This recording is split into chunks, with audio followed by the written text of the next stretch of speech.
Super, merci beaucoup à tous d'être venus aujourd'hui après manger. J'espère que vous n'êtes pas trop en pleine digestion. On va essayer de vous motiver un peu. Aujourd'hui, on va parler d'une infra qu'on a montée dans notre boîte avec Erwan sur comment on ingère 100 milliards d'événements depuis des millions d'appareils par mois. Alors, moi, c'est Valentin, je suis tech lead chez Pubstack, aussi couteau suisse. Donc, j'ai un background plutôt JS, TypeScript. Mais maintenant, on fait un peu de tout. On fait du Go, du Rust, de la WS, du Terraform. C'est trop cool, c'est trop cool. Je suis aussi cofondateur et organisateur de Tour Tech, formateur au CEFIM pour des jeunes en reconversion. Et je blogue de temps en temps sur themartin.io ou sur Twitter. Et oui, je dis encore Twitter. Et du coup, moi, c'est Erwan. Comme Valentin, je suis couteau suisse. Je suis aussi couteau suisse chez Pubstack, tech lead. Par rapport à Valentin, j'ai pas du tout le même background. Je viens plutôt du monde SRE, Ops et Big Data. Voilà. Alors Pubstack, c'est une startup créée en 2017 par 3 personnes. 2 personnes plutôt tech et une personne plutôt business. On est vers les 50 aujourd'hui et donc le métier de Pubstack, c'est de collecter et analyser des données publicitaires de grands groupes médias comme Prisma, 360, Reworld, Webedia. Pour ceux que ça parle, tout ce qui est Vinted aussi, Allociné, Marmiton, Doctissimo, on collecte et on fournit des gros dashboards à nos clients pour voir l'évolution de leur monétisation dans le temps. Et du coup, on va avoir énormément de contraintes. En fait, les monétisations sur les pages vont remonter beaucoup de choses. Il y a un système d'enchères qui remonte beaucoup de données. Et donc, du coup, dès qu'une personne visite une page, on a beaucoup de données qui remontent. Notamment, la plupart de nos clients sont français, européens. Donc, beaucoup de données en journée, beaucoup moins la nuit avec le trafic Internet. Du coup, dans les contraintes qu'on a, on a besoin de résilience. Donc, on a besoin qu'il y ait zéro downtime, que tous les événements qui arrivent dans nos infras, elles soient capturées et gardées. On a besoin aussi, avec ce changement de trafic entre le jour et la nuit, de maîtriser nos coûts. Alors maîtriser les coûts, ça ne veut pas dire trouver l'infra qui est la moins chère possible, mais plutôt de savoir une prédictibilité du coût par rapport au trafic. Du coup, en termes de chiffres, ce qu'on va avoir, c'est 4 milliards de requêtes HTTP. Ça représente en gros 650 gigas de données ingérées par jour. 3,5 milliards d'éléments uniques, donc en gros on groupe pas mal dans les HTTP les différents éléments qu'on a, donc ça représente quand même pas mal de choses métiers à maîtriser derrière. Et comme disait Valentin, on produit des dashboards, etc. Donc on a besoin d'agréger cette donnée-là, et ça représente aujourd'hui à peu près 150 gigas de données agrégées par jour. Du coup, pour cela, on a besoin d'une infra assez robuste et prédictible. On a en fait une pipeline de données qui va avoir 2 objectifs principaux. La première, c'est la pipeline d'agrégation. Donc, on va agréger cette donnée-là. Et le deuxième output de la pipeline, ça sera un data lake où on va pouvoir requêter toute la donnée de façon granulaire. Ça va servir pour du reporting ou des choses comme ça. Donc, c'est vraiment 2 outputs différents dans lesquels on va devoir ingérer la donnée. Ok, du coup, moi j'aimerais bien savoir, vu que nous on est sur AWS, est-ce qu'il y a des gens qui connaissent AWS ? Entendu parler, voilà. Et est-ce qu'il y a des gens qui utilisent AWS au quotidien pour des vrais infras de prod Ok, cool. Du coup, là maintenant on va parler de la réception de la donnée. Donc ça c'est le point d'entrée chez nous, c'est à partir du browser du client, Vinted par exemple, Allociné, comment nous on récupère la donnée. Le premier lieu, le point d'entrée, c'est Cloudflare. Cloudflare, c'est un CDN, parce que du coup, on a beaucoup de requêtes qui sont les mêmes, pour les mettre en cache. Un autre truc, c'est que du coup, on a des clients partout dans le monde, en Europe, aux États-Unis, même différentes locations en Europe. Et donc, du coup, on a envie d'avoir un temps de réponse qui est minimal. Et donc, grâce aux 330 serveurs de Cloudflare, on sait que peu importe où le client est, il y a une réponse qui est très très rapide. Mais ça va aussi réduire la charge sur nos services. Moins d'appels chez AWS, donc moins de factures chez nous. Et ceux qui connaissent un peu AWS vont dire, mais en fait, il y a déjà un CDN chez AWS qui s'appelle CloudFront, pourquoi vous ne l'avez pas pris ? C'est très très simple, c'est la facturation. Cloudflare, on paye $200, peu importe le trafic qu'on a. CloudFront, on paye au trafic. Et ce que je vais vous montrer après, c'est qu'on a plus de 4 milliards de requêtes sur Cloudflare pour 12 Tera par jour. Le micro bug un peu, c'est pas grave. On switchera. Et donc du coup, même pour ces 12 Tera ou ces 4 milliards, on paye que $200 par mois. Après Cloudflare, du coup, il y a l'ALB, donc Application Load Balancer. Ça va globalement faire un lien entre une URL et un groupe de conteneurs Docker. Donc chaque URL en entrée va dire OK, ça c'est géré par ce groupe de conteneurs Docker. Ça va permettre aussi de faire du load balancing. Globalement, je vais pouvoir dire s'il y a besoin de scale up ou de scale down, je sais le faire. Après le load balancer, nous on a choisi d'utiliser ECS, aussi connu sous le nom de Fargate, qui globalement c'est une feature d'orchestration de conteneurs Docker. Donc du coup on lui file un Dockerfile et il va déployer des conteneurs. On a de l'autoscaling, on a du health check, on a du déploiement automatique, on a de la rolling update, on a tout ce qu'il faut. Et là vous allez me dire mais en fait pourquoi t'as pas fait des lambda ou du serverless, etc.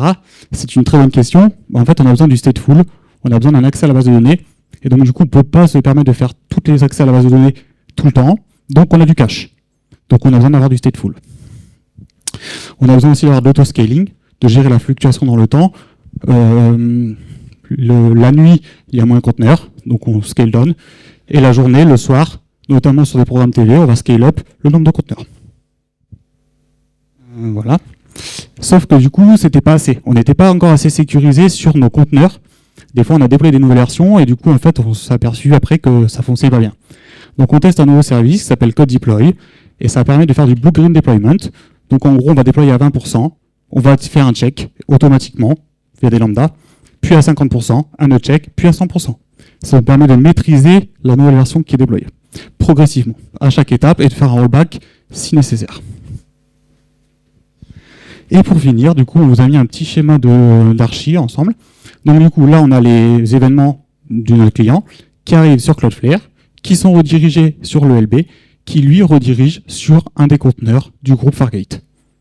Et donc voilà. Donc à partir de là, on a la donnée chez nous, et on va voir comment, du coup, on l'envoie dans le reste de notre infra. Donc là, on a notre donnée qui est dans AWS et nos conteneurs qui l'ont réceptionnée. Avant de voir la suite, on va juste parler un tout petit peu du format de la donnée. Donc en fait, ce qu'on a, c'est on envoie la donnée au format JSON. On ne s'est pas trop embêté là-dessus. Alors pour des soucis plutôt de debug sur les pages, de savoir ce qui est envoyé directement et de pouvoir le lire et le sérialiser, on a choisi le format JSON qui est le plus simple pour faire partir de la donnée sur nos infras. Donc en gros, là, nos conteneurs, ils ont de la donnée au format JSON. Et pour le reste de la pipeline, on devait choisir en fait le format idéal pour continuer comme ça et transférer la donnée dans la suite de la pipeline. Et on a choisi Protobuf qui permet en fait de compresser cette donnée beaucoup plus que le JSON et de pouvoir l'envoyer, d'être sérialisé et désérialisé par un nombre de langages intéressants comme le Go, le Rust, le JavaScript ou le Python. C'est des langages qu'on utilise beaucoup chez PubStack. Donc voilà. Et un des gros avantages aussi de Protobuf, c'est qu'on a un schéma. Donc en gros, nos conteneurs, ils vont pouvoir valider le schéma de la donnée avant de continuer. Donc une fois transformé en Protobuf, on va essayer de l'envoyer le plus rapidement possible dans un Kinesis Stream. Donc Kinesis Stream, c'est un service de PubSub qui est entièrement managé chez AWS. Ça va être l'équivalent d'un Kafka en fait. Et on va pouvoir en fait écrire rapidement la donnée à l'intérieur et ça va pouvoir réceptionner ça et la garder pendant le temps qu'il faut. Donc comme c'est un service de PubSub, en fait, on va décorréler l'écriture, la charge d'écriture de la lecture, de la consommation de la donnée dans le reste de la pipeline. Ça va nous permettre, par exemple, lors d'incidents, de choses qui se passent mal dans la pipeline derrière, d'arrêter la lecture. Il va pouvoir tanker. Kinesis Stream, ça va pouvoir prendre 24 heures de données sans problème. Et on peut récupérer la lecture là où on était. Et voilà. Donc ça, c'est vraiment une clé dans la pipeline, dans l'entrée, de stocker, de sécuriser cette donnée-là. Et pour info, on l'a déjà fait. On a déjà arrêté ce Kinesis Stream parce qu'on avait un problème derrière. On a résolu, je crois que c'était un truc 12 heures. On a redémarré et c'est reparti. On a perdu 0 événement. Donc c'est vraiment ce côté résilience de la pipeline qu'on a là. Du coup, il y a un autre service Kinesis après qu'on utilise qui s'appelle Firehose, en fait, qui va être un service de streaming, donc qui va lui consommer le stream et l'agréger pour pouvoir ensuite l'écrire. Nous, on l'utilise pour écrire dans S3. Donc en fait, ça va batcher les données. On a une configuration chez PubStack où on met le maximum possible, c'est-à-dire en gros Kinesis Firehose, on peut le configurer soit en nombre de mégas de données, c'est-à-dire au bout de 10 mégas de données, il va pouvoir produire le fichier dans S3 ou faire un appel à Elasticsearch et des choses comme ça. Ou alors on peut le configurer sur une timeline, un temps, donc c'est-à-dire on peut dire au bout de 5 minutes, ça va faire son output. Chez nous, on l'utilise au maximum possible, c'est-à-dire 128 mégas de données ou 15 minutes, sachant qu'en journée, on va plutôt être de l'ordre de 7-8 minutes parce que ça va déclencher à chaque fois aux 128 mégas de données. Donc globalement, ce qu'il faut retenir, c'est qu'en journée, on va avoir des fichiers avec plein de protobufs dedans, de 128 mégas de données dans S3. À noter d'ailleurs, ce que j'ai pas dit, c'est sur la partie Kinesis, que ce soit Firehose ou le stream, c'est les seuls éléments de la pipeline qui sont pas scalables, qui sont scalés en fait au pire des cas pour nous. C'est-à-dire qu'il faut on peut pas le changer dans la journée par rapport au conteneur, par rapport au lambda qu'on va voir après. C'est vraiment le seul élément où on doit scaler au pire des cas, où il doit être capable de tanker en fait la charge dans le pire des cas, c'est-à-dire plutôt dans les pics vers la fin de la journée. Ok, donc maintenant on a vu un peu nos services Kafka managés par AWS, donc Kinesis, et on va voir où est-ce qu'on stocke la donnée et surtout comment on la stocke, auquel format et quels sont les mécanismes derrière. Chez PubStack, on s'appuie beaucoup sur la combinaison de S3 et de Lambda. Donc S3, c'est un object storage, un système globalement, si je vulgarise, un système de fichiers. Là, on peut stocker des fichiers et des dossiers. Pour les puristes, ne tapez pas dessus. C'est juste une vulgarisation. Et Lambda, c'est de lancer du code sur un serveur, donc ce qu'on appelle des Function as a Service, du FAS. Et donc, du coup, on utilise beaucoup cette combinaison-là on va écrire un fichier sur S3 qui va déclencher une Lambda pour un traitement sur ce fichier-là. Pour faire la transition avec ce que disait Erwan, c'est que du coup le Firehose va écrire un fichier S3 qui va déclencher une lambda pour faire un traitement sur ce fichier-là. Et tout de manière automatisée. Donc on n'a pas de scheduler, on n'a pas de batch, tout ça, tout se fait en temps réel. Dès qu'un fichier est déposé, boum, une lambda est créée pour traiter ce fichier. Mais des fois, du coup, on a besoin d'aller un peu plus loin. Donc on a besoin de déclencher par exemple plusieurs lambdas pour un seul fichier, donc notamment pour la partie en Y, qu'on vous disait tout à l'heure. Et donc du coup, on passe aussi par une gestion d'événements par SNS, Simple Notification Service. Et donc du coup, là, c'est que quand un fichier est écrit, déclenche un envoi de topic dans le SNS, qui lui va déclencher plusieurs lambdas. Et donc du coup, voilà, c'est ce qui nous permet de séparer la partie data lake de la partie, on va dire, plus real time. Du coup, là, on va parler plus de la partie agrégation. Donc là, on a fait tout ce qui était là, on a fait les événements, on a fait le LB, on a fait tout ce qui était ECS conteneur, Kinesis Firehose, on arrive sur nos S3 et là, on arrive du coup sur la partie agrégation. Donc du coup, on a besoin de stocker nos données dans OpenSearch, ou Elastic à l'époque, maintenant c'est OpenSearch, pour les afficher sous forme de beau dashboard à nos utilisateurs. Et donc du coup, on va les agréger à l'heure, suivant des dimensions. Et donc pour ce faire, on a deux étapes. On a une lambda, qui est toujours du coup déclenchée sur l'événement d'écriture d'un fichier, qui va agréger la donnée et qui va la restocker sur S3 au format JSON pour être prêt à envoyer sur OpenSearch. Et puis après, on a une step function, qui est un orchestrateur, globalement, qui va nous permettre de lancer des lambdas pour traiter ces fichiers-là, pour du coup pouvoir les insérer dans OpenSearch. Et après, au bout de 15 minutes, du coup, au maximum, du coup, si vous avez suivi ce qu'Aaron a dit, le Firehose, aux 15 minutes, ça se déclenche au maximum, puis les lambda traitent, et on va dire au bout de 20 minutes maximum, on a la data dans OpenSearch. Alors, OpenSearch, c'est quoi? C'est quoi notre config? Donc, c'est le fork d'Elasticsearch managé par AWS. On a 13 machines, on a 3 nœuds master, et on a 10 nœuds de données. Et notamment, sur les nœuds de données, on a choisi des i3-2x large parce qu'elles sont optimisées pour les I/O, donc lecture, écriture.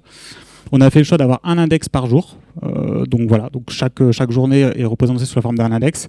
Et on a trié nos documents par client et par type d'objet métier qu'on stocke à l'intérieur, parce que chaque requête que fait l'application web a forcément un filtre et sur le client et sur le type de document. Et donc en fait, on a gagné beaucoup de perfs comme ça, qui d'ailleurs n'étaient pas disponibles en version 6, qui est arrivé en version 7 d'Elasticsearch. Et c'est pour ça qu'on avait fait la migration à l'époque.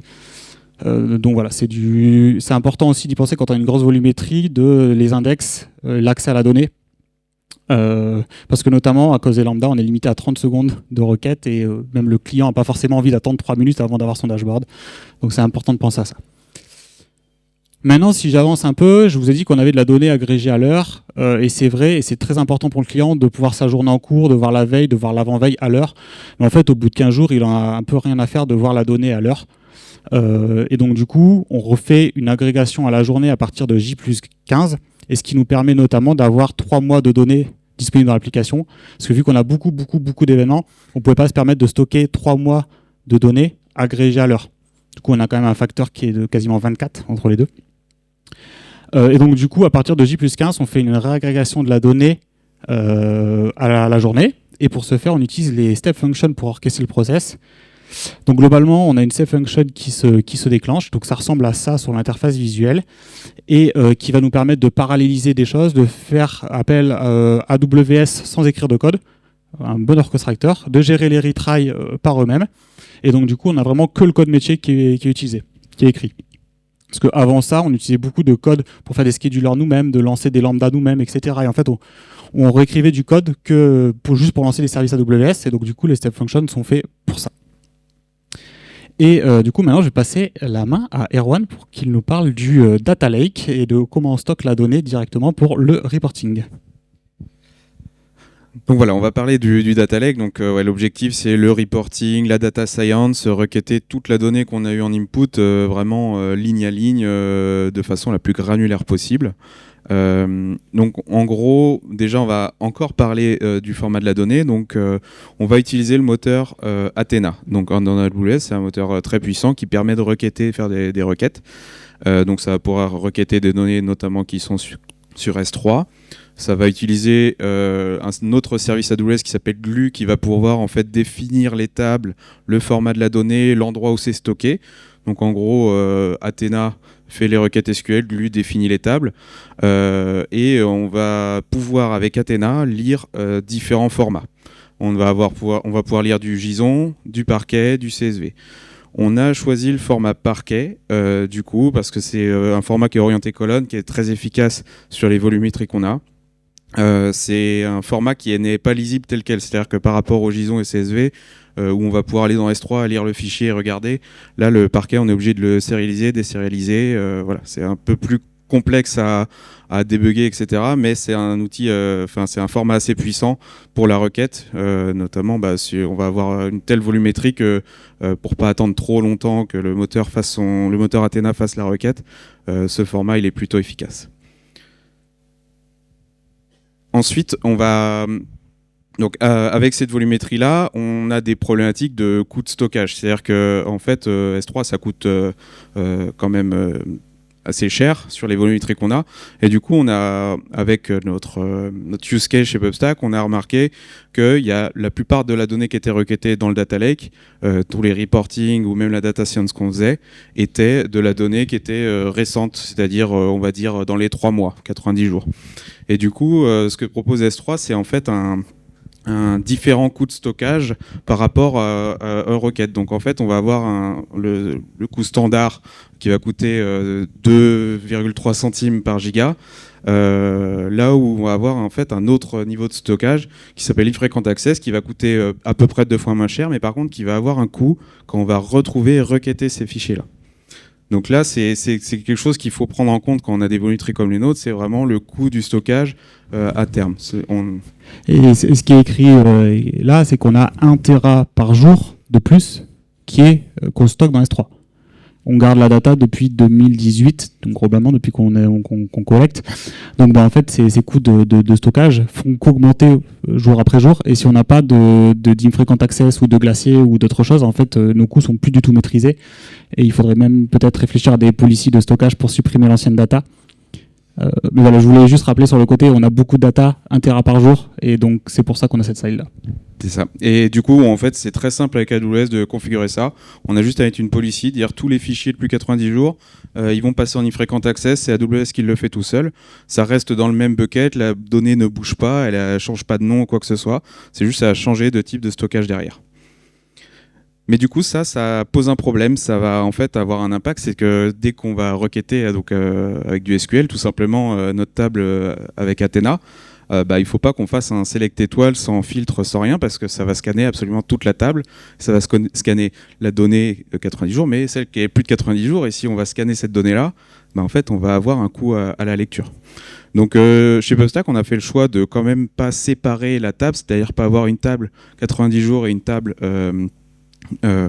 toute la donnée, et on va utiliser le partitioning. Donc en fait, le partitioning, c'est quelque chose qui est assez simple. C'est dans S3, on va pouvoir utiliser des préfixes ou des dossiers, on va dire, sur lesquels on va pouvoir créer des partitions de données. Et en fait, derrière dans Athena, il faut avoir toujours le réflexe de se mettre toujours une clause where pour définir. Donc nous, on utilise la journée, donc on va avoir de la donnée stockée à la journée et par client. Donc en gros, là, on voit sur la requête SQL, l'idée c'est si on ne met ni la journée ni le client, en fait on va se retrouver à scanner toute la table, mais grâce au partitioning, dès qu'on met la partition jour et la partition client, on se retrouve à ne scanner que la donnée qui nous intéresse. Et ça, déjà, la requête est beaucoup plus rapide, parce qu'on va scanner quand même beaucoup moins de données. Et du coup, ça permet aussi de pouvoir se dire que l'Infrequent Access, c'est quand même quelque chose qui est accessible pour nous, parce que sinon, on devrait avoir toute la donnée presque en normal, et le coût serait pas du tout le même. Par contre, ça a des downsides, c'est-à-dire que si on fait une requête où on scanne tout, il faut assumer le coût derrière, parce qu'on a une requête qui a dû partir et qui devait coûter 350 $, une seule requête. Et qui était valide. Il n'y avait pas de genre, oh, on a oublié, parce que ça c'est déjà arrivé aussi de, oh, désolé, on a oublié de mettre la date. Et donc, du coup, ça a scanné de la date de 2018. T'es un petit peu dégoûté. Mais non, pour le coup, là, 350 $, c'était une vraie requête demandée par un client pour une analyse et la personne l'a fait en connaissance de cause, mais on a tellement de données pour faire des analyses que on a des requêtes qui peuvent coûter très cher. Et du coup, comment on fait pour stocker ces données au format parquet? En fait, on utilise encore ce combo S3 plus fichier. Donc, on a le fichier S3 qui est écrit par le Firehose qu'on a vu tout à l'heure. L'événement SNS qu'a raconté Valentin, donc qui va déclencher deux lambda, la partie agrégation et la partie data lake. Et dans la partie data lake, en fait, on va prendre ces fichiers parquet et ces fichiers protobuf qu'on a en input, et puis on va devoir les découper donc par partition. C'est-à-dire, par jour, ça va parce qu'on est souvent dans la même journée, mais on va surtout devoir découper chaque fichier de 128 mégas en input protobuf. On doit les découper par client. Et en fait, on va se retrouver avec énormément de petits fichiers parquet, parce qu'en fait les données sont vraiment très mélangées dans ces fichiers protobuf, et ça pose un problème parce qu'en fait Athena, comme il scanne tous ces fichiers là, si on en a beaucoup de petits, donc je crois que sur certains clients on se retrouvait avec peut-être 10 000 fichiers pour un client, des petits fichiers de quelques kilobits, ça posait des énormes problèmes de requête si on requêtait 2, 3, 4 jours sur un client, même sur un seul client. Donc en fait on a dû recréer une deuxième pipeline derrière qui va reconcaténer ces fichiers parquet, donc c'est-à-dire prendre tous les petits fichiers parquet et les mettre ensemble dans un seul fichier. On a essayé d'étudier la taille optimale, apparemment ça serait 128 mégas, en tout cas depuis qu'on fait ça, à 128 mégas ça marche très très bien, et avant on avait des requêtes Athena qui étaient en erreur à cause de ça, et là depuis c'est beaucoup plus rapide et il n'y a plus du tout d'erreur, il arrive très bien à lire. Sachant que du coup la partie rapide c'est juste pour du confort, c'est-à-dire qu'on n'a pas envie d'attendre très longtemps que la requête s'effectue, mais c'est pas, on pourrait se dire plus la requête est longue, plus je vais payer, parce que je paye le temps de compute. Sur Athena, ça fonctionne pas comme ça, on paye à la donnée scannée, c'est-à-dire que si j'ai une requête qui dure 1 heure, parce qu'il y a 1 million de fichiers à scanner, mais que finalement j'ai scanné 300 mégas, on va payer pour 300 mégas.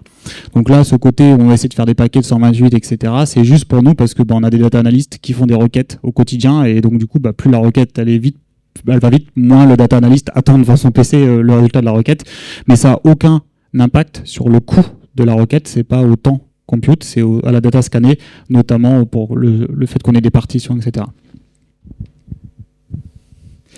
Alors, donc, du coup, là, on a un peu fini côté pipeline. On va essayer de parler un peu de tout ce qui gravite autour. La première chose, c'est la sécurité. Je crois qu'il y a une super conf ce matin qui parlait de la sécurité.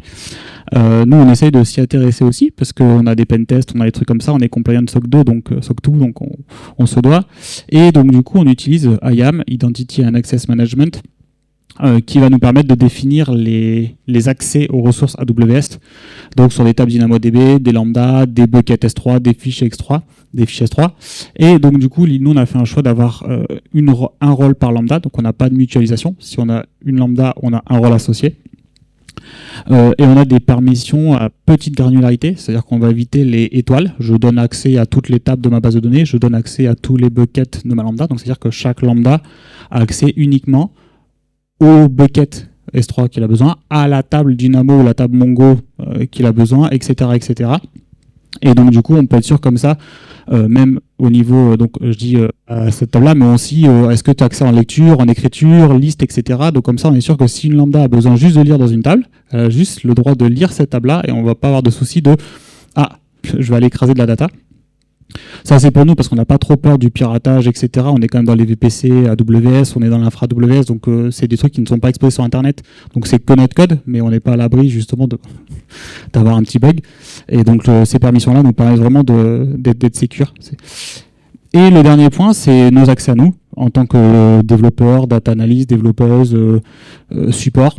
On utilise Identity Center SSO, qui est branché du coup à Google Workspace, qui est globalement notre LDAP pour tous nos utilisateurs. Et pareil, là on a des rôles.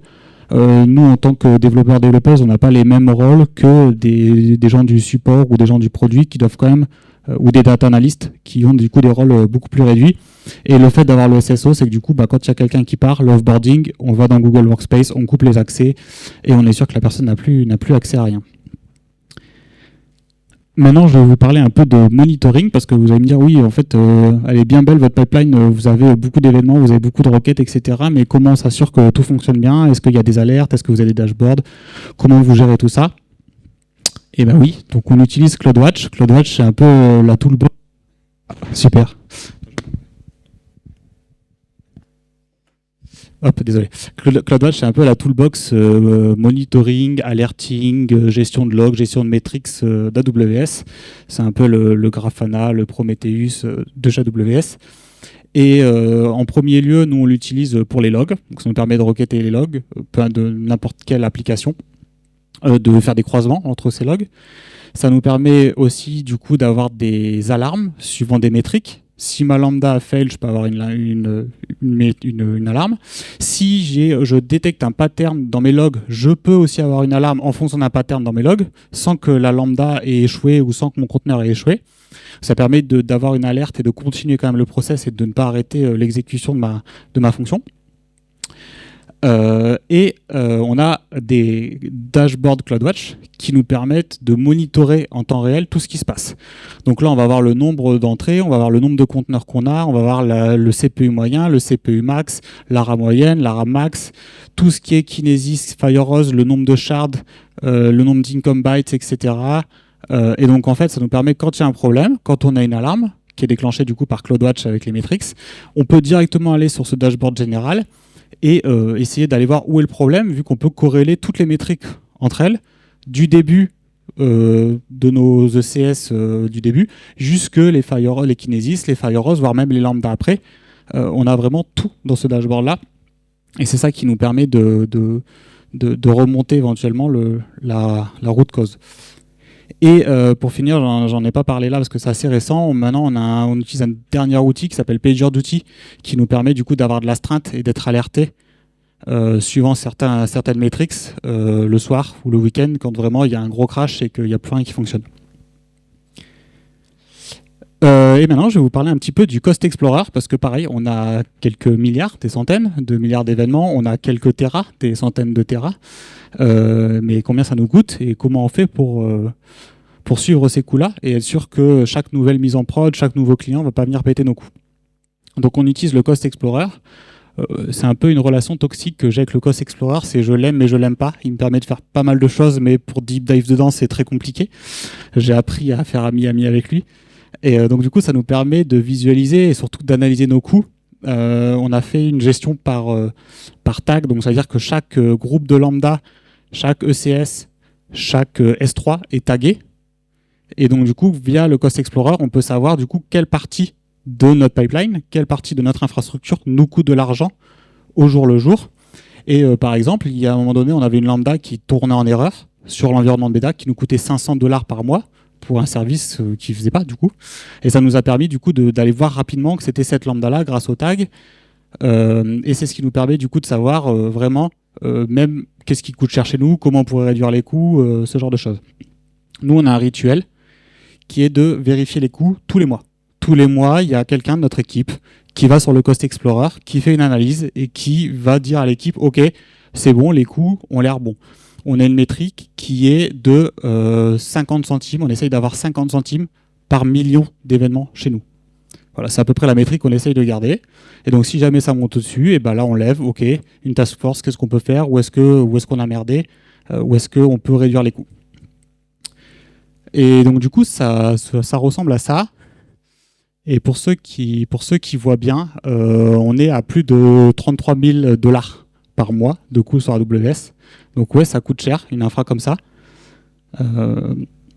Mais du coup, l'idée, c'est de vraiment faire attention par rapport à ça et d'aller de vérifier qu'un nouveau déploiement d'une nouvelle fonctionnalité ne va pas exploser nos coûts. Hop. Et la dernière partie qu'on voulait vous parler avec Erwan aujourd'hui, c'est comment déployer tout ça. On a 3 environnements, dev, bêta, prod, donc on est une startup, on n'a pas des pré-prod 1, pré-prod 2, staging, machin, on a 3 environnements, mais on n'a pas vraiment envie de faire ça à la main. Déjà, c'est prompt à l'erreur. Et vraiment, en plus, je pense que c'est pas un travail qu'on a envie de faire, d'aller clic-clic dans l'interface ou d'aller lancer des command line sur les 3 environnements. Donc, on utilise Terraform. Qui connaît Terraform? Qui utilise Terraform ou OpenTofu? Je mets OpenTofu pour les gens qui ont switché. Donc, Terraform, c'est un outil d'infrastructure as code développé par HashiCorp. Et ça permet globalement d'écrire son infrastructure dans des fichiers texte et de les déployer de manière reproductive, donc sur tous les environnements. Et surtout, si jamais j'ai fait une modif à la main, ce qui ne devrait pas être le cas, mais qui arrive toujours dans les boîtes, soyons honnêtes, et bah, du coup, il va me le dire. Au moment de déployer, il va me dire « Attention, j'ai fait une diff entre ton fichier, ce qui est déployé, vraiment, et ce que moi j'ai stocké dans le state. Et il y a une diff, donc je vais appliquer ça comme changement. » Et donc du coup ça permet d'éviter les erreurs humaines et en fait c'est c'est vraiment très sympa parce que du coup si jamais vous voulez déployer par exemple une lambda, bah, il faut penser à créer un rôle IAM avant, il faut penser à créer une policy, il faut penser à créer ceci, cela, et donc du coup bah, il y a un ordre dans lequel le faire et ordre qu'il faut connaître, alors qu'en fait avec Terraform j'ai pas besoin de connaître cet ordre là, lui il connaît l'ordonnancement des ressources et donc du coup j'ai pas besoin de lui spécifier que bah, pour une lambda il faut un rôle et que pour un rôle, il faut une policy, et qu'il faut d'abord qu'il crée le rôle, puis la policy, puis la lambda. Je vais juste déclarer mes 3 ressources, et lui, automatiquement, il va les faire dans l'ordre, et du coup, j'ai rien à... on n'a pas à s'en occuper, à la main. Donc voilà, et vraiment, pour ceux qui utilisent Terraform, nous, on a choisi de faire un découpage par workspace. Donc chaque environnement, c'est un workspace qui contient son state. Et à chaque fois, juste on sélectionne le bon workspace, on a les mêmes fichiers, on fait notre plan, on regarde la différence et on fait l'apply. Tout ça dans de la CI, mais ça je pense que AWS, pas AWS, tout le monde a un environnement de CI. Et pour finir, je vais laisser la main à Erwan. Yes, donc en fait, en conclusion de ça, c'est qu'on utilise beaucoup de services AWS, donc il y a un phénomène qu'on appelle le vendor locking, hein, qui est quand même quelque chose qui fait qu'on est un peu pieds et mains liés avec eux. On peut difficilement sortir de la donnée parce que, en gros, sortir d'AWS, c'est devoir envoyer de la donnée ailleurs et donc ça coûte de l'argent, beaucoup d'argent. Donc voilà, pour nous, AWS, ça peut avoir un côté cher aussi. On peut se sentir un peu vendor locké, mais du coup, ça aussi nous a énormément permis de focus notre temps sur les problématiques métiers, en fait, sur toute la partie d'analytics de ce qui se passe sur les pages des clients, de bien comprendre leurs besoins, les faire évoluer. Et en fait, ça nous a permis de peu nous concentrer en fait sur cette pipeline là et d'avoir peu de travail de maintenance, d'évolution, etc. On a quand même quelque chose qui marche tout seul, qui scale tout seul, qui se, on va dire, répare tout seul, ou en tout cas nous alerte. Il y a quand même beaucoup de choses qui sont faites pour que notre vie soit quand même meilleure et nous permettre de ne pas focus constamment du temps ou des personnes sur ça, mais en gros toute l'équipe tech de PubStack, elle est concentrée sur les problématiques de nos clients et pas sur, il n'y a pas 30-40% du temps qui est juste pour gérer la pipeline et la volumétrie. Un grand sage a dit en 2024, depuis 2020, je me suis jamais connecté en SSH sur une machine. Et ce grand sage, c'est Erwan. Donc voilà, on s'est jamais connecté dans SSH sur une machine. Nous, notre boulot, c'est pas d'administrer des cluster clubs, c'est pas de maintenir des OS à jour pour des failles de sécu. Nous, notre boulot, c'est de faire du dev et de produire un service pour nos clients. Et vu les ressources qu'on avait, on a été malheureusement au plus simple. Et pour éviter de monter l'équipe de sysadmin. Un grand merci de nous avoir écoutés. Si vous avez des questions, ça serait grand plaisir. Il nous reste un peu de temps. Je pense qu'on a aussi un peu rattrapé le temps. Et c'est très important, vous avez un petit QR code pour les feedbacks. Si jamais vous voulez nous laisser un petit feedback constructif, si possible, c'est mieux. Et ça nous aide à nous améliorer pour les prochaines fois. Merci.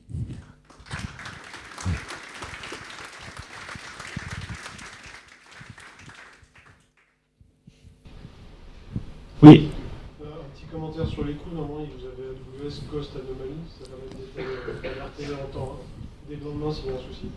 Et après, ma question c'était plutôt sur les lambda et les retries, etc. Comment vous gérez en fait, quand vous avez dit que vous étiez alerté quand il y avait le lambda, mais comment, parce qu'il y a 10 échecs, comment vous gérez en fait cette détection et le retry sur de la donnée et par rapport à votre schéma de partitionnement? Alors, je répète pour la vidéo. Alors déjà, pour le Cost Explorer, il y a le Cost Anomaly. Et oui, on utilise le Cost Anomaly, que ça soit jour par jour, où on a mis aussi des budgets, des seuils maximales à pas dépasser. Et la question, c'était comment on gère les retries de nos lambda, globalement. Et l'alerting avec. Donc, ça dépend de lambda, ça dépend lesquels. Mais globalement, on laisse retry 2 fois. Et on a une métrique CloudWatch qui dit que si ça a fail 3 fois, on est alerté. Et après, on va voir les logs. On n'a pas, et puis on a peu de lambda qui fail aussi. C'est. Dans le cas d'un déploiement un peu foiré, lambda, par exemple, c'est plutôt simple. Tu te retrouves avec une journée de data qui peut être perdue à cause de ça. Alors, en fait, du coup, c'est que dès que, enfin, tu peux remettre le schéma d'infra. En gros, dès que c'est écrit sur disque et il n'y a qu'une seule lambda qui est entre les Kinesis et l'écriture sur disque. Voilà, là, hop, celui-là. Donc en gros, il n'y a que cette lambda-là qui est vraiment très très importante. Parce qu'une fois que c'est écrit sur disque, sur S3, on pourra le rejouer. C'est-à-dire que si cette lambda-là, ou celle-là est pas bonne, ou ceux-là sont pas bonnes, on aura toujours le fichier de base pour le rejouer. Et cette lambda-là, elle est ultra testée, et on la change jamais. Globalement, c'est une lambda de partitioning qui ne change jamais. Depuis que je suis chez PubStack, je pense pas qu'elle a été modifiée. Donc en gros, c'est un peu ça notre garde-fou, c'est de se dire qu'une fois que le fichier est écrit, peu importe ce qu'on fait derrière, on pourra rejouer la donnée, l'écraser et la rejouer. On a un dernier garde-fou qui est Kinesis. Kinesis garde la donnée 24 heures, même si on l'a consommée. Donc en fait, si vraiment il faut, on peut aller rechercher des choses encore en Kinesis. C'est vraiment le dernier garde-fou. Après, des fois, on a des problèmes où c'est en amont de tout ça, et là, on perd la donnée. Ouais. C'était simple, quoi. S'il y a un problème sur le conteneur, effectivement, et c'est pour ça que du coup j'ai parlé de code deploy sur les conteneurs, parce que ce côté-là, côté conteneur, on a vraiment besoin d'être sûr que le conteneur qui est déployé va vraiment bien fonctionner, parce que c'est le point d'entrée de la donnée, et si la donnée est pas bonne là, ou elle n'est pas écrite là, on la perd. Oui.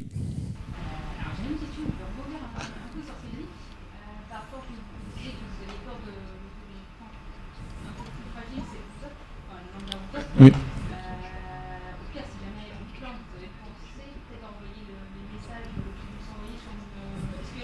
Ouais, en fait, ce qu'on fait assez simplement, c'est on va écrire la moindre erreur qui se passe. Le code est plutôt safe, et la moindre erreur, en fait, on va écrire tout ce qui était en input sur du S3 à côté. En fait. Oui, c'est ça. En fait, on le fait à la main. Globalement, on le fait à la main. On a une dead leader queue qui est écrite dans un bucket S3 tous les erreurs de ce routeur-là pour pouvoir les rejouer si jamais.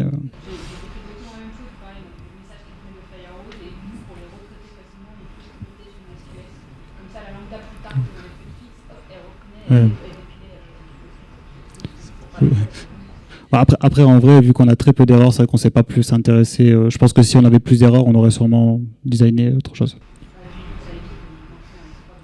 Oui.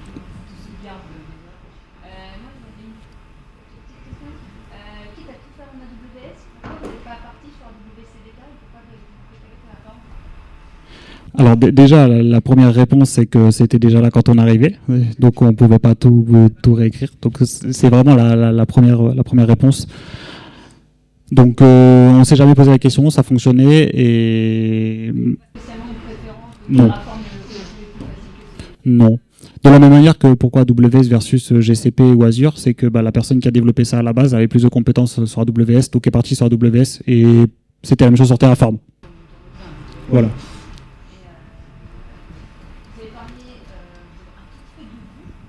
Vous avez fait, vous avez mis ça dans les attributs, des database de données. Vous avez que des petites lambda qui sont pas longues, parce que lambda par définition c'est pas long. Vous avez jamais eu de problème là-dessus de devoir passer sur des jobs, sur des trucs plus longs, comme des jobs nus ou autre. La plupart du temps, ouais, on va avoir des problèmes de traitement, de gros traitements. Alors, on a la reconcaténation des fichiers parquet, par exemple. On a fait un système on concatène un certain nombre de fichiers, la lambda s'arrête, il y a une autre lambda qui dit « Ah, faudrait reconcaténer cela », relance une lambda, etc. On a un cercle comme ça. Donc, on a pallié ça comme ça. Et la plupart du temps, quand on a des use cases comme ça, où on voit des lambdas, des traitements qui durent plus de 15 minutes, on va juste se dire on le met dans un conteneur, en fait. Du coup, vous utilisez la table ou la override pour la En fait, on va plutôt réécrire dans un autre bucket et faire pointer la partition vers l'autre bucket, en fait. Et donc c'est transparent pour l'utilisateur de la base de données, mais c'est juste que c'est pas les mêmes fichiers qui sont requêtés dès qu'on a changé. Exactement, il y a une policy de 30 jours. 30 jours, on les supprime. Et juste pour le ESG, vous avez pris quelle mesure pour le dossier, parce que souvent on prend le CPU. 60, je crois que c'est 75% ou 70% du CPU et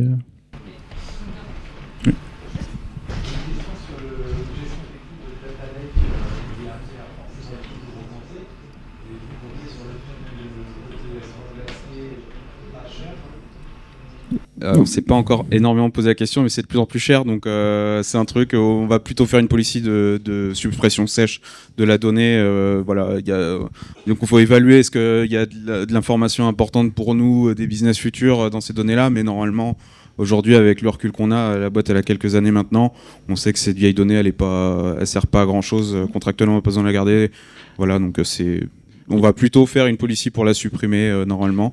On en avait fait une partie dans Glacier quand même, mais qu'on n'a jamais ressorti. Du coup, ça veut bien dire qu'il n'y a pas de valeur dedans. ouais, il y a deux trucs, il y a les clients qui sont partis à supprimer et il y a une policy sur à voir avec l'équipe customer sur combien de temps on garde la donnée. Mais oui, en fait jusqu'à présent, c'est pas posé la question parce que même si c'est un énorme poste de coût, il nous fallait du temps, du recul pour savoir est-ce qu'on allait l'utiliser et ça reste encore maîtrisé. Effectivement, là, c'est un sujet qu'on est en train d'aborder en ce moment, c'est est-ce qu'on supprime l'ancienne donnée ou pas. Et c'est plus 200, 300 $ par mois de supplémentaire de stockage. Juste, c'est quand je disais prédictivité des coûts, bah voilà, c'est ça qui s'ajoute. S3 c'est 16 000 $ par mois, hein, le coût d'S3. S'il y a encore une question. Ah, allez, une dernière. Est-ce que vous faites les rectifier? Après, je ne sais pas si ça marche avec les externes ou pas. Mais je sais qu'avec Vue, il n'y a pas de souci. Pour les rectifier, je vais passer du format parquet au format départ. Moi, je connais pas. J'avoue que moi je connais pas le format. Ça passe. Eh ben, ok, super. En fait, c'était aussi le montrer un Rex d'une équipe de dev qui avait monté ça et on n'est pas omniscient. Mais oui, effectivement, on peut regarder si ça peut permettre de réduire les coûts d'utiliser des choses. Non, on est en Rust. Oui. C'est-à-dire qu'on a beaucoup de lambda, on a besoin de la fiabilité, on a aussi besoin de rapidité. Sur notre pipeline, les lambda qui démarrent rapidement, qui s'exécutent rapidement. Merci.